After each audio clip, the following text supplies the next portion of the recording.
மேலும் இந்த தூபம் செவ்வாய்க்கிழமை ராகு காலத்தில் தான் போட வேண்டும். வீட்டில் மகிஷாசி தூபம் போடும்போது பில்லி, சூன்யம், ஏவல் போன்றவை விலகும். மேலும் தொழில் செய்யும் இடத்தில் மகிஷாசி தூபம் போடும்போது தொழிலில் ஏற்பட்ட கண்திருஷ்டி விலகும்.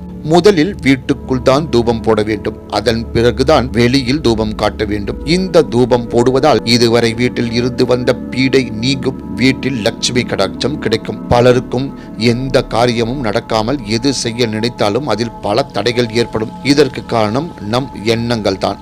நம்மை சுற்றி எதிர்மறை ஆற்றல்கள் இருந்தால் நம்மால் எதையும் சுறுசுறுப்பாகவும் மகிழ்ச்சியாகவும் செய்ய முடியாது. எனவே இந்த மகிஷாசி தூபம் போடும்போது நம்மை சுற்றி உள்ள எதிர்மறை ஆற்றல் விலகி நேர்மறை ஆற்றல் கிடைக்கும். நெருப்பில் மகிஷாசி தூபம் போடும்போது சிறிது நேரம் வெடிக்கும். எனவே சற்று கவனமாக இந்த தூபம் போட வேண்டும். நாட்டு மருந்து கடைகளில் மகிஷாசி வஸ்து என கேட்டால் கொடுப்பார்கள். அதனை வாங்கி வந்து துர்க்கைக்கு உகந்த நாளான செவ்வாய்க்கிழமை ராகு காலத்தில் தான் போட வேண்டும். மற்ற கிழமைகளில் பூஜை நாட்களில் இந்த வஸ்தை பயன்படுத்த வேண்டாம்.